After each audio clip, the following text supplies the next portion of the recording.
小水鸟。啊，对。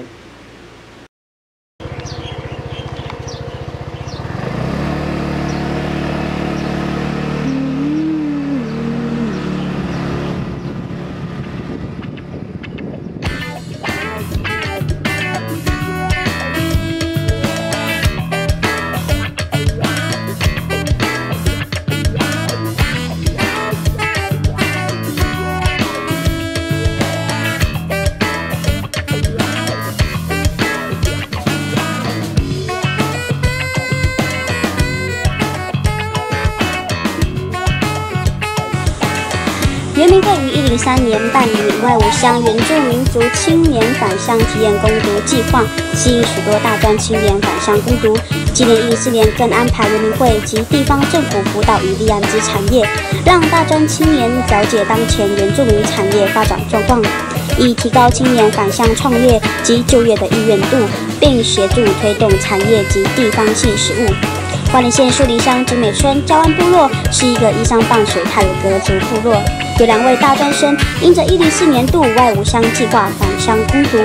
从一开始什么都不太清楚的大学生，变成电话一来马上就能熟悉应变的工作人员。看着这边风景，可以想象得到，在这里可以一边欣赏着风景，一边与村民们互动。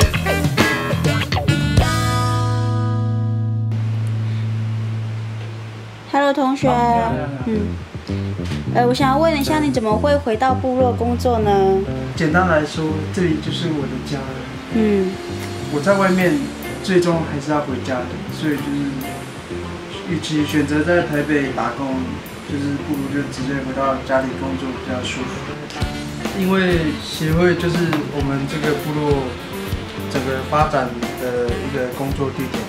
就在这边可以就是认识到很多就是我们部落现在面临到的问题，还有以及我们部落所有的文化，他们都会去探讨。他以前的所有的迁徙啊之类的，所以说来这边可以最直接了解到，就是这个部落以前的文化以及现在要面临的挑战。学到的，目前为止就是一直在看，就是他们之前访问的资料，然后就看到很多以前部落的历史，就从以前日治时代到国民。然后就是所有的迁徙的路径，以及他们以前的生活作息，然后再来就是一个协会最基本的运作模式，就是蛮大的收获。不要忘记自己的家，就是在外面绝对没有比家里好。好。其实是因为我刚好也是住在部落里面嘛。然后后来我想说，既然我有刚好暑假有时间，就刚好看到有5外5乡这个计划，我想说，其实我也很久没有回到部落帮忙了。我想说，就这个机会，我想要回到部落看看到底部落发生什么事情。我觉得学到最多就是